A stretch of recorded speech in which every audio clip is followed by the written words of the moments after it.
বাড়িতে যাবে, কিন্তু তার আগে তোমার সঙ্গে আমার কিছু কথা আছে। কি কথা? সেটা বলবো বলেই তোমাকে আমি এখানে এনেছি। আর রোলটা তোমাকে হাতে ধরে থাকার জন্য দিইনি। যাও ভেতরে বসো, রোলটা খেয়ে নাও। আমি এখন খাবো না গো, আমার খিদে নেই। ভেতরে বসো। ভিতরে বসে কি করব? আমি এখানেই ঠিক আছে। তুমি টিফিন খেয়েছো? ক্যান্টিনে খেয়েছি।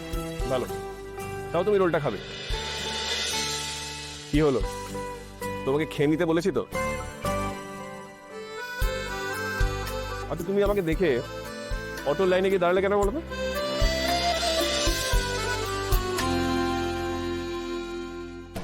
তুমি না আমাকে দেখলে আমি দাঁড়িয়ে রয়েছি, তোমাকে দেখেই তো আমি রোলগুলো নিতে গেলাম। ওখানে আমার বলা ছিল।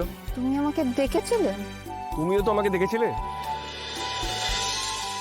কি দেখেছিলে তো? চুপ করে থাকার মানে হলো হ্যাঁ। তাহলে অটোর লাইনে দাঁড়ালে কেন?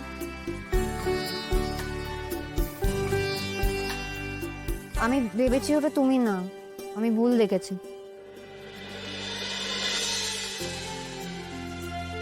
রোলটা খাও, খাও।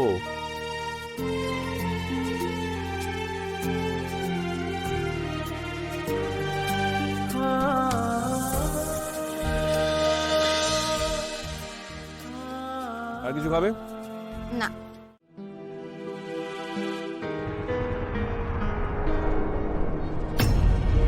ও,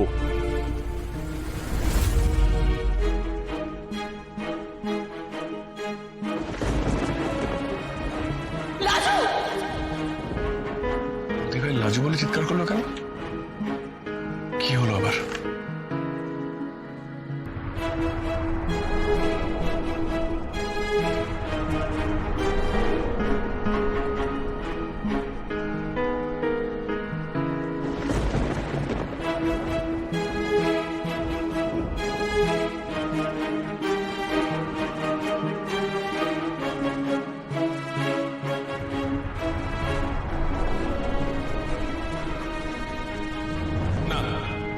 লাজু উইটনেস হবে না। কেন?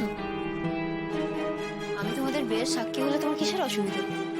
লাজু, সব ব্যাপারে তর্ক করবে না। আমি যখন বলেছি হবে না, হবে না।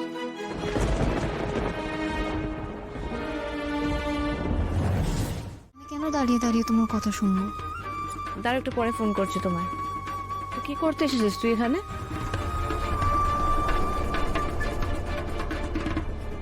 বনলতা দিদি, আমার আসলে তোমার সাথে একটু কথা ছিল। তোর আমার সঙ্গে আবার কি কথা থাকতে পারে লাজু? এই যে এত কিছু হলো, সবার সামনে অনুভব আমাকে হিউমিলেট করলো, এটা তোরই প্ল্যান। তারপর নতুন করে তুই আমার সাথে কি কথা বলবি? প্লিজ এখন আর বলিস না যে অনুভব যে সকলের সামনে আমাকে হিউমিলেট করবে সেই বিষয়ে তোর কোনো ধারণাই ছিল না, তুই জানতিসই না। প্লিজ এইসব কথা বলিস না, নতুন কিছু থাকলে। সবসময় আমাকে কেন ভুল বুঝে বনলতা দিদি? আমি কি প্ল্যান করব? কেন প্ল্যান করতে যাব? আমি বলবো তোকে প্ল্যান দেখিয়েছিল, তুই অনুভবের সঙ্গে প্ল্যান করেছিলিস। তোর যখন যাওয়ার সময় হবে তখন ড্রামাটিক্যালি অনুভব তোকে আটকাবে আর আমাকে এক্সপোজ করবে। তোদের সাপও মরবে, লাঠিও ভাঙবে না। না না বনলতা দিদি, একদমই না। দেখেছো, আমি আমি জানতাম তুমি আমাকে ভুল বুঝেছো। এইসব ভেবো না বনলতা দিদি, এসব ভেবে তুমি নিজেও কষ্ট পাচ্ছ আর আমাকেও কষ্ট দিচ্ছ। বনলতা দিদি, তুমি আমাকে বিশ্বাস করো, এমন এমন কিচ্ছু হয়নি। তাই আমি তোমার কাছে এসেছি। তুমি বিশ্বাস করো বনলতা দিদি, এমন কিচ্ছু হয়নি। এমন কিছু হয়নি ঠিকই, কিন্তু যেটা হয়েছে সেটাও কম সাংঘাতিক নয় রে লাজু। তার মানে বলতে হয় যে আমার সম্মানের চেয়ে তোর সম্মান বেশি দামি অনুভবের কাছে, তাই সকলের সামনে আমার থেকে আঙুল তুলে দিল। কেন রে লাজু, কেন? তুই আমার থেকে কি করে বেশি দামি হয়ে গেলি অনুভবের কাছে? কোন জাদু বলে বল?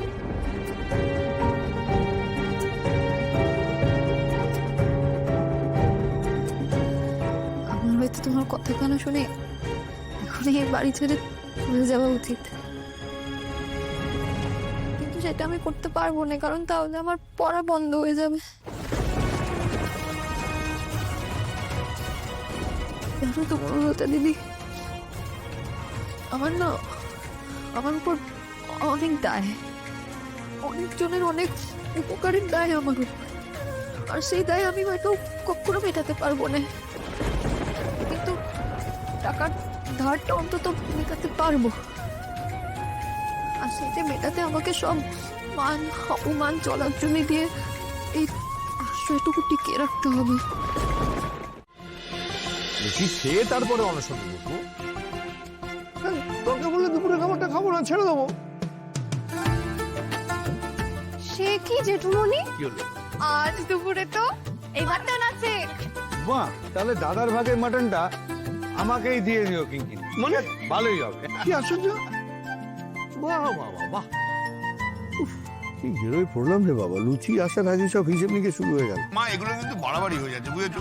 সেই হিসেবে তোমার জন্য বরাদ্দ 5টা লুচি। মাত্র 5টা? এই 5টা লুচি মানে? আমি বুঝতে পারছি না রে, না প্রত্যেক দিন যে সংযম করি কিসের জন্য? এই একটা দিনের জন্য।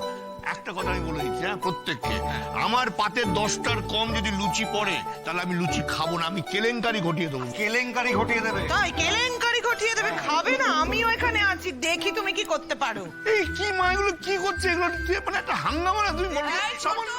হ্যাঁ, এই যে, এই পরিবেশন করে দে, এই দে দে দে দে।